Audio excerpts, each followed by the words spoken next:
state of New Mexico. Good morning. You may be seated. Thank you.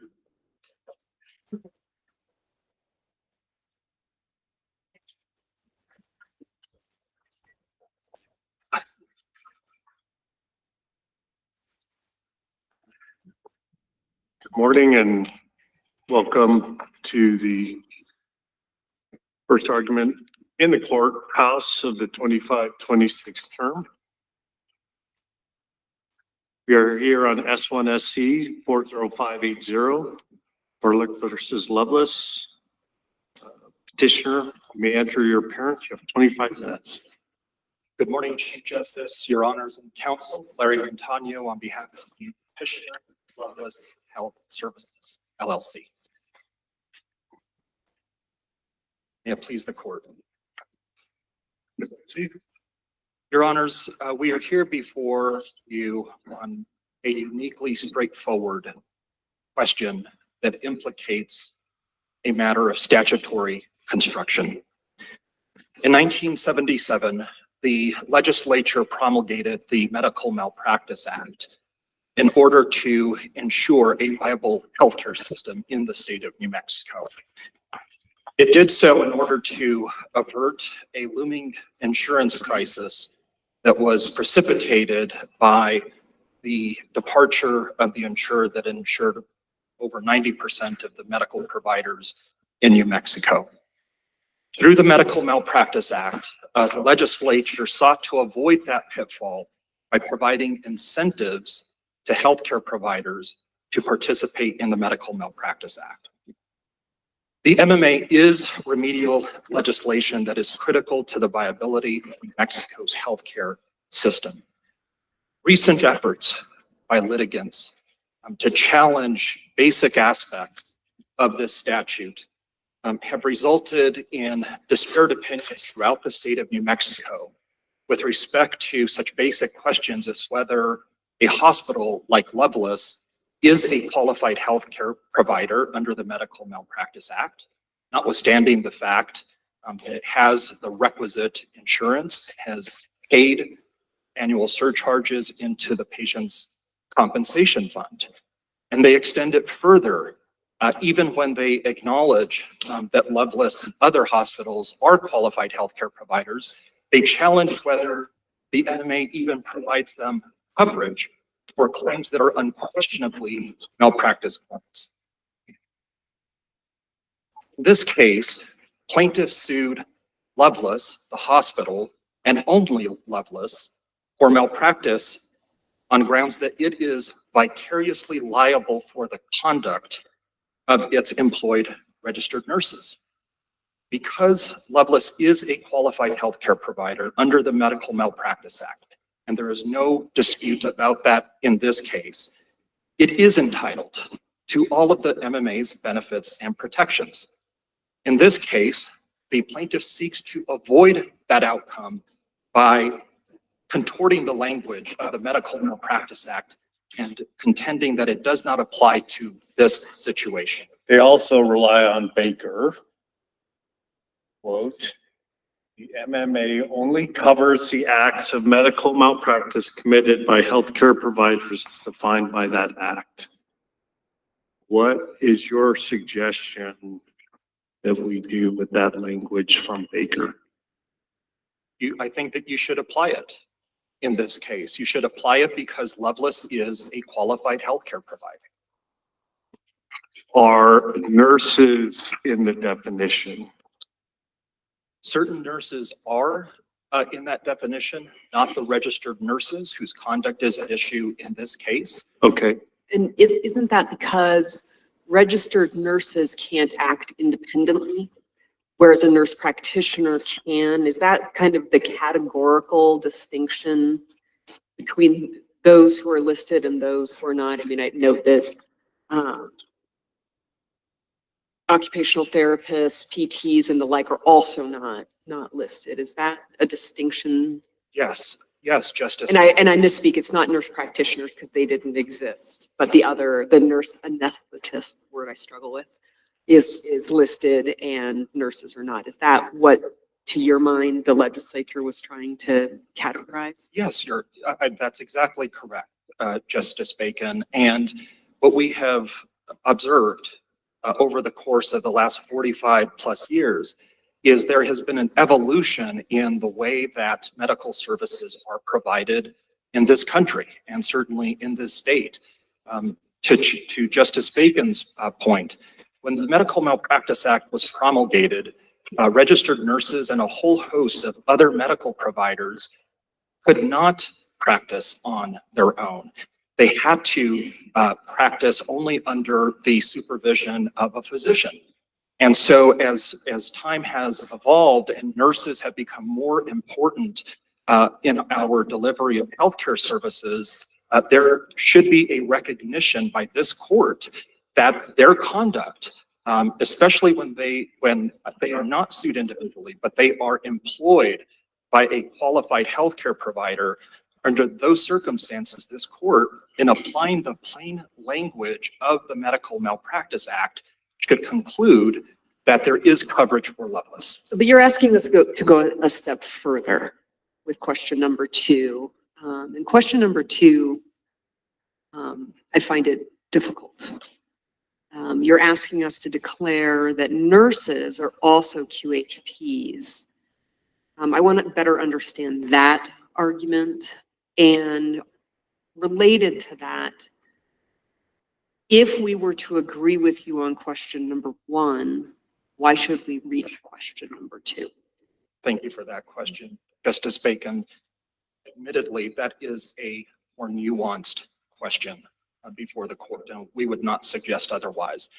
The reason that we have presented it is to provide you with a full opportunity to address the various situations that might arise in the context of these malpractice claims.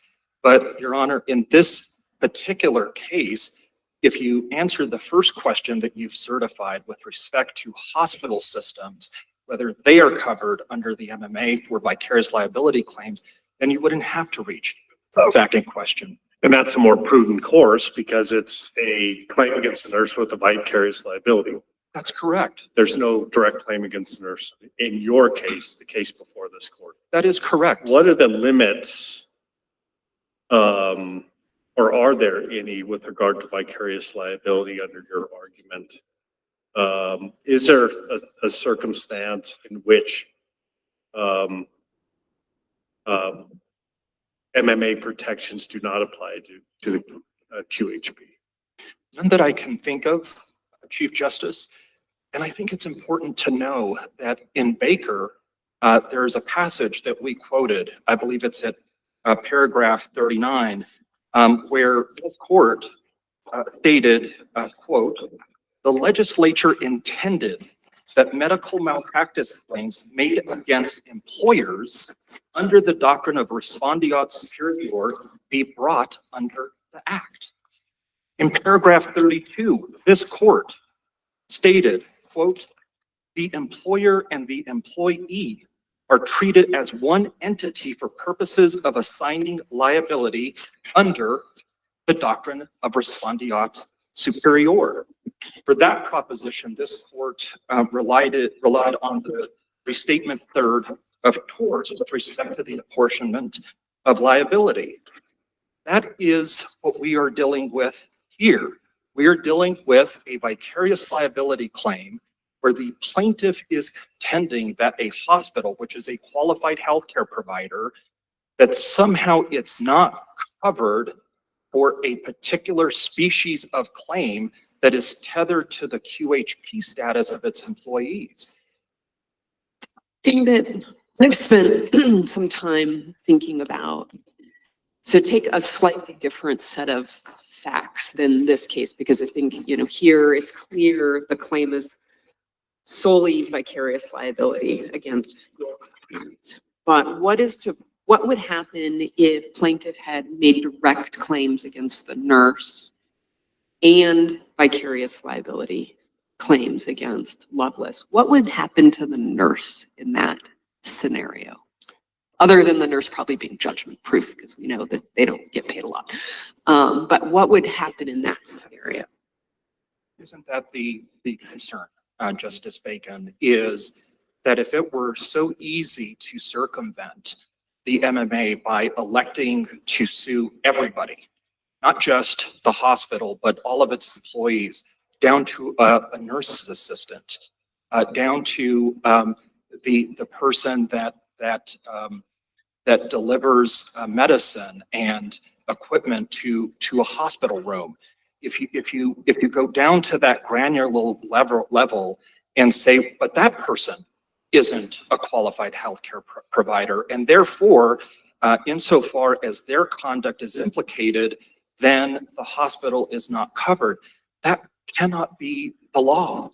And so what we are dealing with in a But to situation, get there, do we have to declare that the nurse is a QHP? no.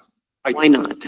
Because in this case, in the scenario that Your Honor presented, and as this court stated in Baker, when you sue an employer and an employee, under that situation, you're talking about one claim. And are you There isn't- relying on the language in paragraph 32 of Baker? Yes, I am. I am relying on that proposition. But you could bring a separate claim against the hospital different from the nurse, right? You certainly can, Chief Justice, but that too would always involve a concept of vicarious liability. Even because, Could bring,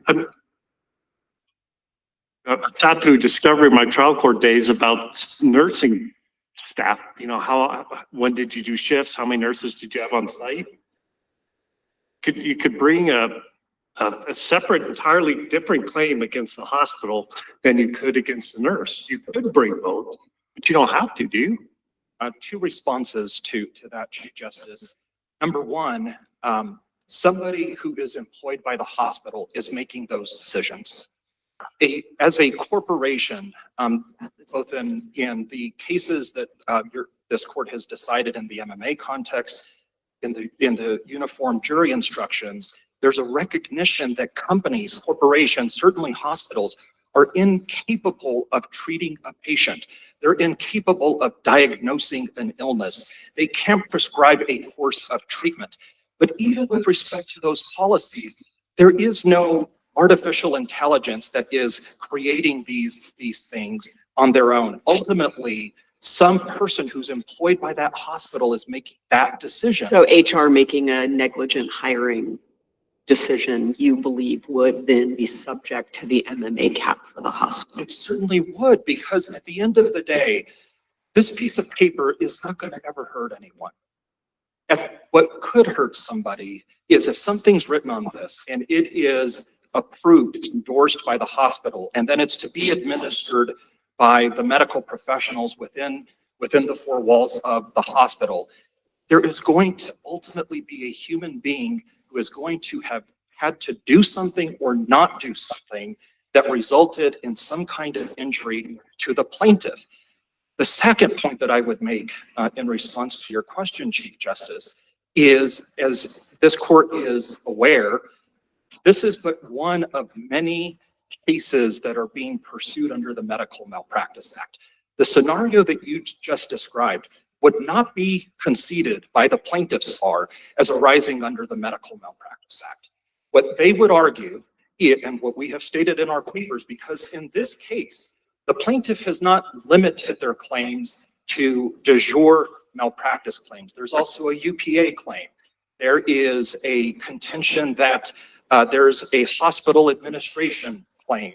And what the plaintiffs bar is arguing, and as you know, they are saying that those claims are not covered by the Medical Malpractice Act because they are ordinary negligence claims. They're not malpractice claims within the contours of the Medical Malpractice Act. So in writing an opinion in this case, one of the things that I think court needs to think about is how do we ensure that what we say in this case doesn't affect unintentionally claims that may be brought under the new act, which now nurses are included and a whole laundry list of other folk.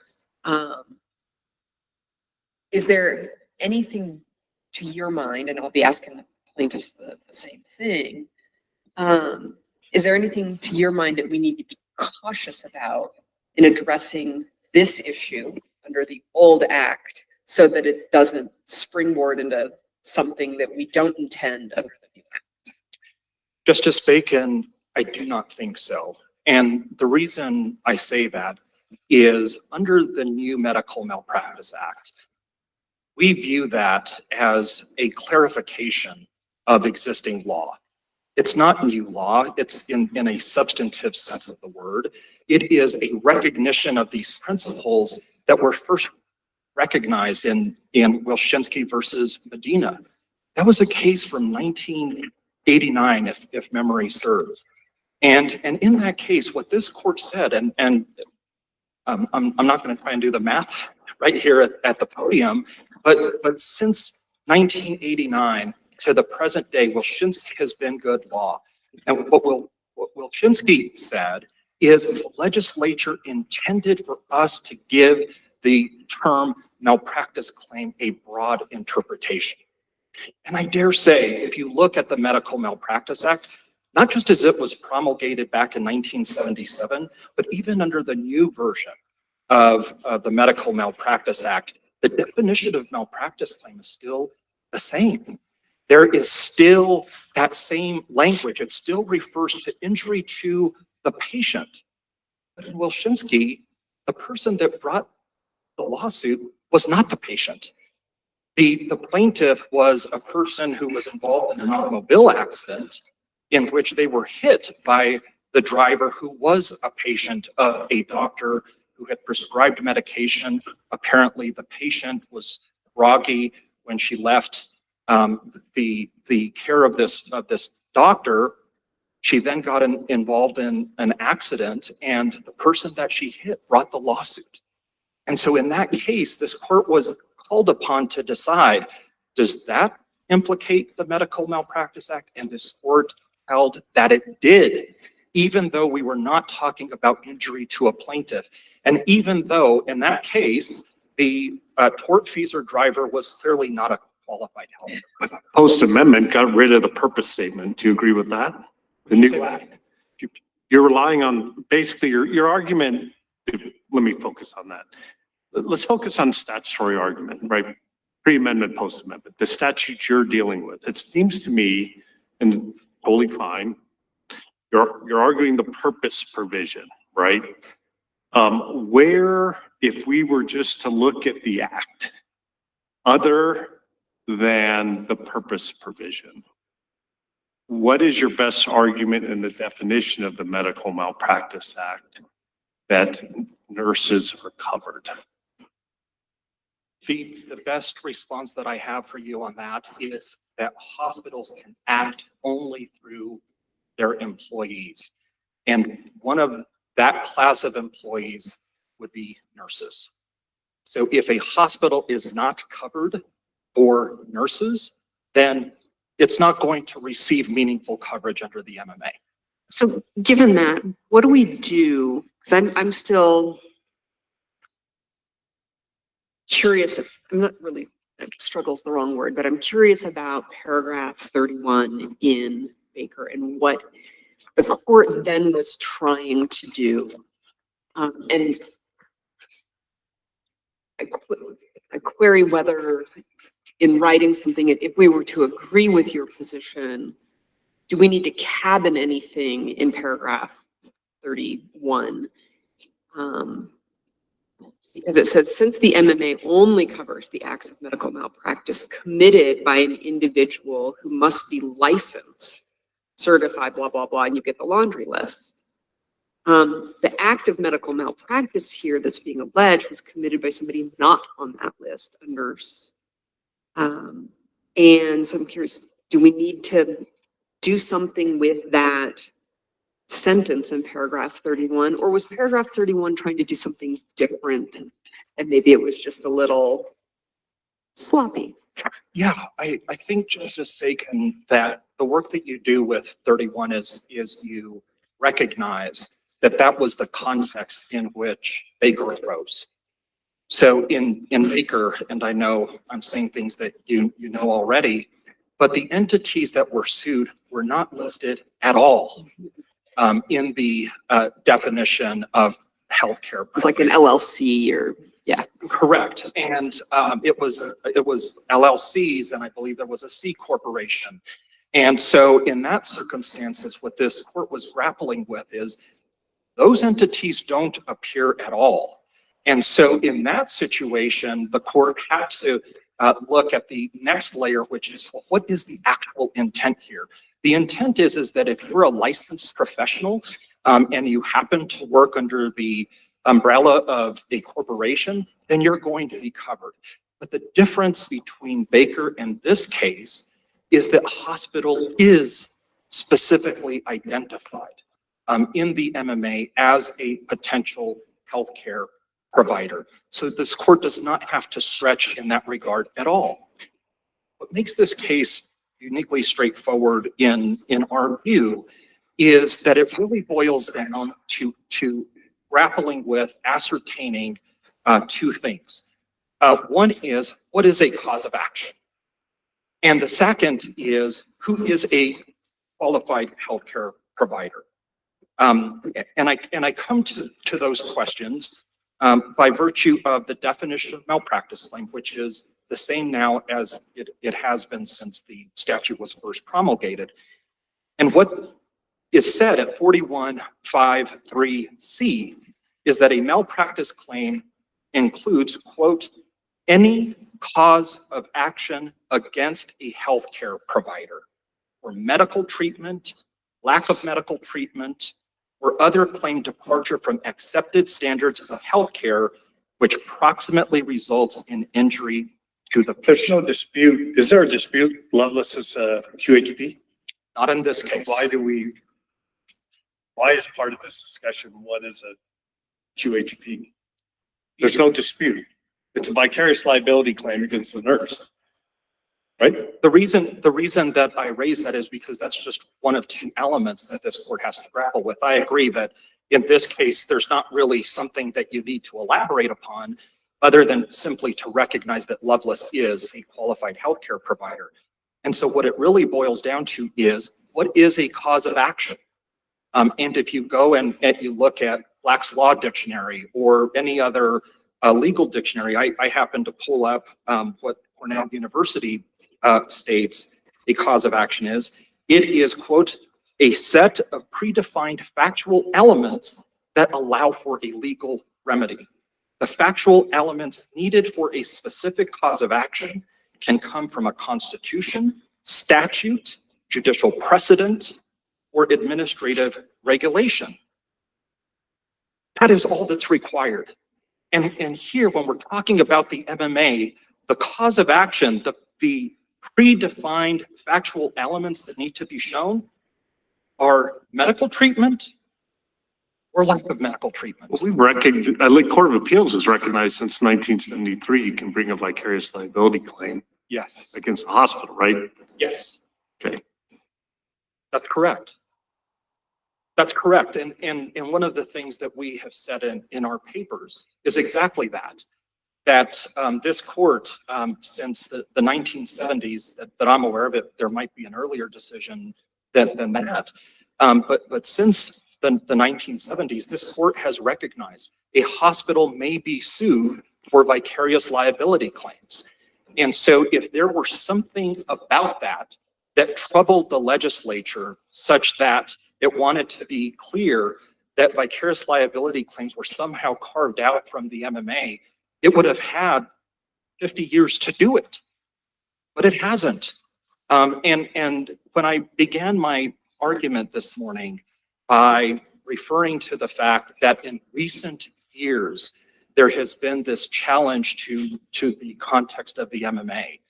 Up to 5 years ago, had you seen a case where any plaintiff had suggested that a hospital is not covered under the Medical Malpractice Act for any conduct that's committed by its employees? I'm not aware of one. And this goes back to the notion that you can find out where a problem is by not just identifying where something has happened, but also where something hasn't happened. If there was a reasonable argument that could have been raised, that could be raised with respect to whether a respondeat superior claim against a QHP is covered by the Medical Malpractice Act, why have we not seen any appellate decisions from this court or from the Court of Appeals addressing that issue? The answer is because no one ever thought that this was an issue until in the interest of trying to best represent their clients, and I say nothing more than that. I have the highest regard for my opposing counsel here. They are advancing the arguments that they believe are in their client's best interest. But we are asking for this court to recognize that the MMA is bigger than any one case. It's bigger than any one patient. It's bigger than any one hospital. They're asking the court to hold that your client is not a qualified healthcare provider. And as a matter of law, it seems to be that it is. Justice Vigil, you're right. And it falls squarely within the definition of malpractice claim, because a claim for vicarious liability is a cause of action. It is. It is, Senior. And none of the facts of this case, it relates to medical health care and treatment or the lack thereof. It does. It does, Senior So Justice. why are we here? Briefly, you're over time. Answer the senior's question, then. You're out of time. Senior Justice Vigil, that's a question that my client has asked me. And my other clients that operate in this space have asked. This really is not a difficult question. The only thing that makes it difficult is that we have very capable lawyers who are very good at what they do. They are trying to advance arguments that they believe are in their client's best interest. But if I may leave with this, the MMA is bigger than any one of us. There are a myriad of instances where healthcare providers provide healthcare to patients and the care goes well. And there isn't a lawsuit and there isn't a need for appellate review. But what is being done here and the challenges that are being made to the Medical Malpractice Act are putting that system in jeopardy. Thank you, Mr. Montano. Time is up. Who will be presenting for the respondent? You have 30 minutes. You may enter your appearance. Charlie. Good morning, Chief Justice, Justices of the Court, Counsel. Kathy Love and Katie Curry on behalf of the respondent and the plaintiffs in this case. May it please the court? Thank you. Your Honors, the court in Baker versus Hedstrom has decided this issue. It said. Can I interrupt you? Yes. These are not, the facts of this case are not the facts of Baker. All the language that you can quote out of Baker arises in that factual context. That is not this factual context. Does that factual context difference matter, or does it not matter? The factual difference doesn't matter, and here's why. Because the court was analyzing the Baker versus Hedstrom case in the context of who can be a qualified healthcare provider and what the definition of that is. Here's the conclusion that's so important. In Baker versus Hedstrom, the court said, we therefore conclude that the legislature intended that the provisions in the act addressing medical malpractice claims brought under the doctrine of Respondent Superior apply not only to hospitals and outpatient healthcare facilities, but also to the professional organizations that also, meaning like the hospitals and the outpatient facilities, employ the types of providers listed in section 4153A and may be sued by patients under the doctrine of Respondent Superior.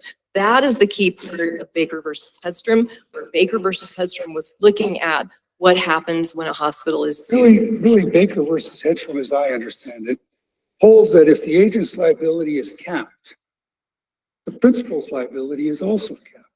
But that's not this case. That's not this case. And I think it's really important to take a look at what the sort of the elephant in the room. If Lovelace doesn't get the benefit of the cap for their nurses, what do they get the benefit of? And the answer is that hospitals have their own negligence. They have their own acts of negligence for which plaintiffs can sue. That's not what this case is. What's has been certified to us is much narrower than that. Correct. I understand both Mr. Montano raised the issue of UPA and straight negligence claims. That's not the question before us. And I can guarantee this court will not go bigger than the question.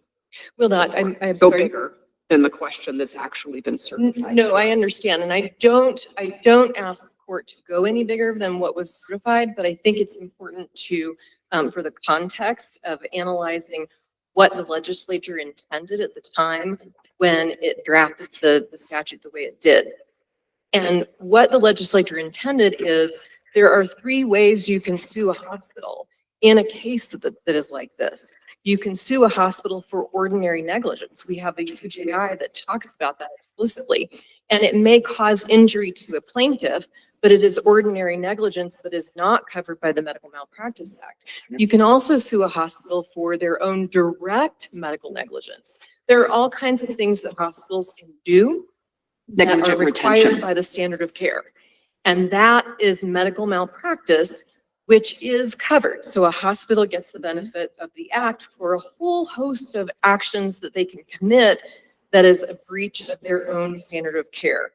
And then there's vicarious liability. So it's important to keep that in context because this language isn't meaningless. The legislature knew about vicarious liability since 1973 or maybe before when they drafted the statute. Your argument seems to be writing that out. If we want to talk what the legislature intended, they were aware, at Absolutely. least under Westbrook or others, that you can bring a vicarious liability for a nurse's negligence. Absolutely. And You but can- your argument seems to suggest that you're writing that out. No, certainly I don't intend to suggest that we're writing that out. In fact, what we're writing that out of the Medical Malpractice Act. The Medical Malpractice Act has to be viewed because it's in such derogation from common law. It has to be construed very narrowly and in light of what the legislature intended at the time that it drafted this. And so at the time that this issue came up before the legislature, and the court has looked at the purpose of the Medical Malpractice Act in Ledger versus Ledger and many other cases. And it in the 1970s, there either was a manufactured insurance crisis or a real insurance crisis. What did that insurance crisis present? It was a crisis for doctors. It was not a crisis that applied to hospitals. And how do we know that? That has to be true because it wasn't even until 2009 when the first hospital entered the Medical Malpractice Act. Hospitals carried their own insurance all through the 70s, 80s, 90s, and into the 2000s before any hospital ever joined the act. This was not a hospital medical So can malpractice I- crisis. But then it was later. I mean, it arguably because the hospital was brought into the act. Oh, sorry. I just actually want to go back to the actual statute because I'm really concerned where I get really stuck on finding in favor of your client is the definition of malpractice claim and the fact that it says any cause of action as opposed to any cause of action except vicarious liability claims. Can you address that? Because that plain language of the law is really where I'm having a hard time with your argument. Sure. It is very clear that a healthcare provider, which is defined also under the Act, can be found liable for medical malpractice. And the medical malpractice definition is listed as a breach of the standard of care. It has to be read in the context of the definition of a healthcare provider, which is very specifically delineated as to include hospitals, outpatient facilities, and then a whole host of specifically identified practitioners, not including nurses. So I think along, that's the distinction. along those lines, it's not disputed that the hospital is a qualified healthcare provider. But you're saying that something happened to change it from being a qualified healthcare provider to not being a healthcare provider. So what happened? What caused it to change? Nothing caused the hospital to change. The hospital is a qualified healthcare provider. And The the question- consequences of that is what? The consequences of that is that anytime a hospital commits a breach of the standard of care for hospitals, they get the benefit of the medical malpractice. And whatever Act. happens with the employees doesn't matter. Well, it depends on the act. It depends on the act of the employee. So for example, Medical negligence. If this were true, why didn't you sue the nurse? we don't have to sue the nurse for vicarious liability. But because the hospital is responsible. But if you're, for the actions as of the the nurses. plaintiff's counsel, did this work, you sue everybody you can. Why not sue the nurse? You know, there are a lot of reasons not to sue the nurse in a situation like this. I think the court mentioned earlier, they're probably judgment proof. It puts them through a lot of unnecessary stress and hassles they don't need to have, when in fact it is the hospital that covers their negligence. You still have to do their Some- deposition, do the discovery, all of that. And it's still the same discovery that we would get. I mean, we got all the discovery that we needed against the nurses in this case as an employee of the hospital. But if the I think hospital covers the negligence of the nurse, it's only through vicarious liability. Right, it is through vicarious And liability. we have said, I mean, I think our case law is fairly clear that a hospital can avail itself of the cap as a QHP for vicarious liability claims. That's where I differ. I don't Explain to me see, why without referring to Baker. okay, the reason why is because when the legislature created the Medical Malpractice Act, they were addressing an insurance issue for doctors. Travelers insured doctors through the medical society. They did not insure hospitals. How the hospitals got into this, who knows? It could have been a side deal at the legislature, I don't know. But what the legislature was dealing with was malpractice insurance for doctors. And we know that because insurance companies were never participating in the act. Do you know if there was malpractice coverage for nurses at this time? I mean, nurses have been marginalized for all of time, but they were even more marginalized at the time of the passage of this act. I agree. No, because they were under the insurance plans of the hospitals. The hospitals covered the Insurances Act through vicarious liability. They bought insurance so that the hospitals were covered for the acts of their employees. So what the legislature did is it carved out a very narrow exception where hospitals will get caps, which is when hospitals breach the standard of care for hospital, not when they breach the standard of care for medical providers. So going to Justice Moore's question, let's focus on subpart C. The malpractice claim includes any cause of action arising in the state against a healthcare provider that exists, right? Lovelace. For medical treatment, lack of medical treatment, or other claim departure of accepted standards, your language, but it does not say by an act committed by the healthcare, committed by the QHP. It seems to me you're writing in a requirement that only a malpractice claim can only exist against an act, can only be covered for an act by that QHP. I think the key language is healthcare provider, Right. which is defined above as a doctor of medicine, a hospital, an outpatient healthcare facility, doctor of osteopathy, and so on, not including a nurse, and departure of accepted standards of healthcare. But this is a claim against Lovelace, correct? Yes, Lovelace is a QHP, correct? right. And it is a claim for malpractice, medical negligence, correct? Yes.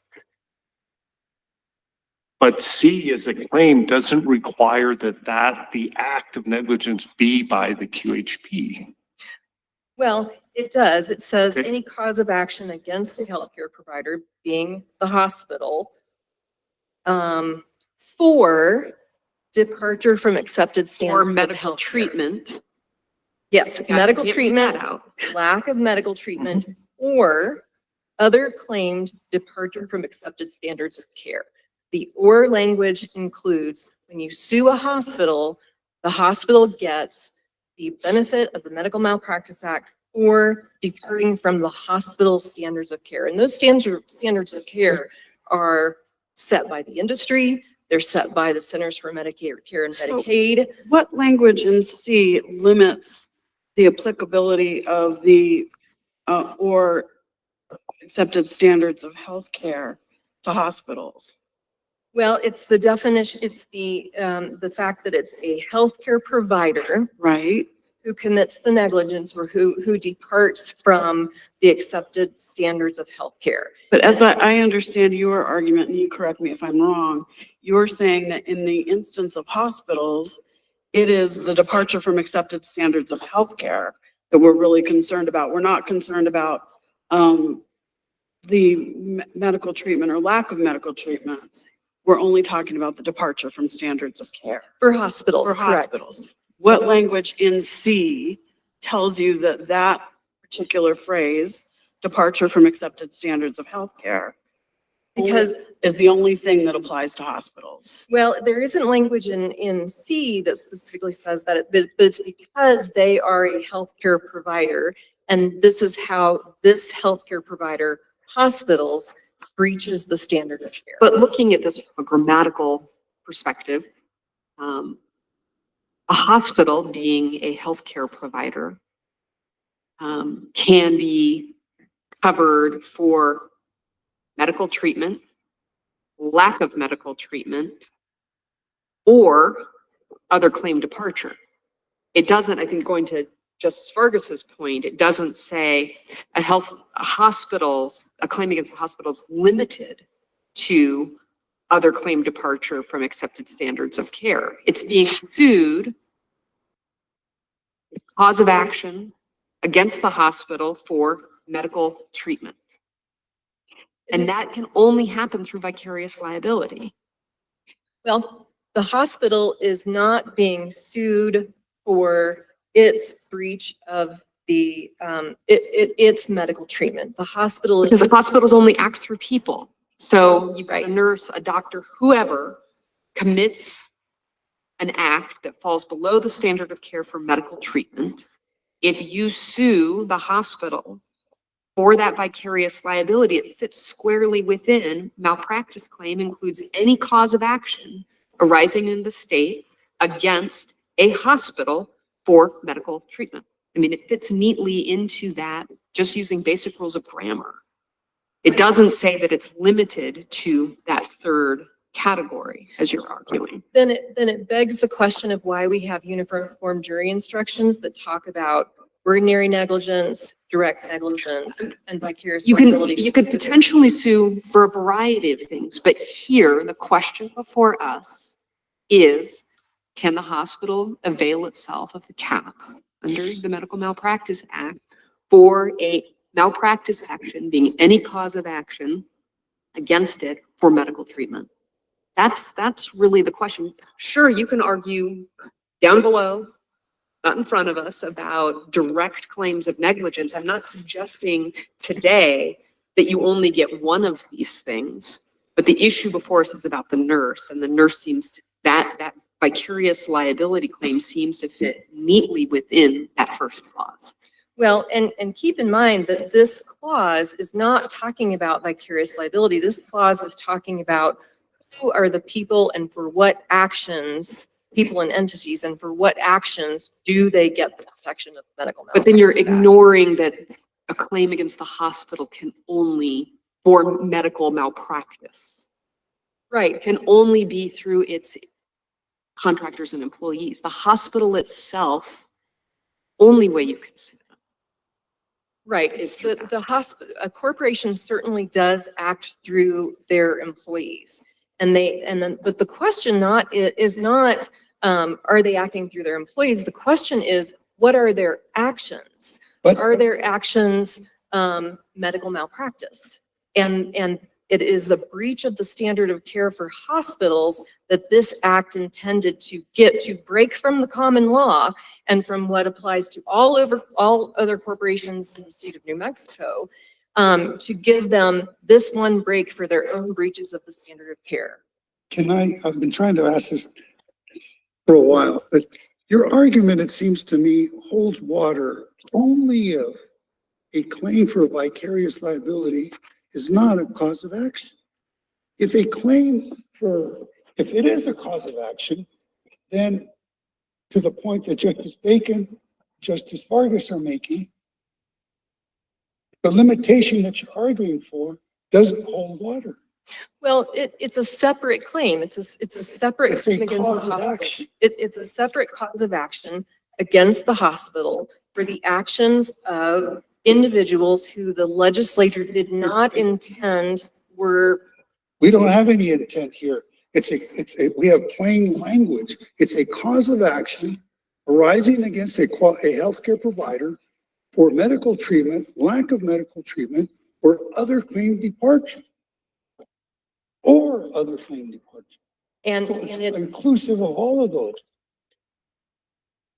I respectfully disagree. Okay. I think that when the legislature created this statute, it did so in order to address the problem that it was, that it viewed at the time. And that problem that it viewed at the time was protection of insurance for individual providers who But they identify. if we're in the going to go to statute. intent, say, I agree with you that it's ambiguous and we cannot rely on plain language. If we're going to go to intent, we also then have to understand what the intent of the legislature was in bringing hospitals in. We can't, it's not like, fixed in amber. What happened at the beginning when there's a change and hospitals are brought in. So what argument do you have that hospital, other than a side deal cut by a powerful lobby or something like that, what intent can you point to about hospitals being brought in doesn't change the original intent of the legislature? Well, I think it's the evidence that I pointed to just a little bit ago, which is that hospitals didn't have an insurance problem at the time. Why did they bring them in? They brought them in for the narrow circumstance where they are liable for their own negligence. Why didn't they say that in the act? The act does not say that. Well, I think it's back to the language of the definition of malpractice, where they talk about a breach of the standard of care. And so a healthcare provider is protected. A healthcare provider who is identified specifically in the statute is protected for breaches of their own standard of care. But then why didn't they change C? They changed. C still says you can sue the healthcare provider, arguably for 3 different things. Medical treatment falling below the standard of care, lack of medical treatment falling below the standard of care, or other claim departure. They're still all 3. And they didn't say, oh, by the way, for hospitals, only number 3 applies. What that requires is contrary to the principles of statutory construction. In other words, it requires the court to read into this that a hospital can commit medical negligence by medical treatment or lack of medical treatment. That's exactly what paragraph 6 says. I'm not reading anything into it. Well, and if you think about it, there are ways that hospitals could provide medical treatment or a lack of medical treatment, reaching their own standard of care, not through nurses and doctors. For example, turning people away at the emergency department and saying, we won't treat you for certain types of conditions in an emergency. That would be one way that a hospital could commit medical treatment or lack of medical treatment and breach the standard of care of their own standard of care. What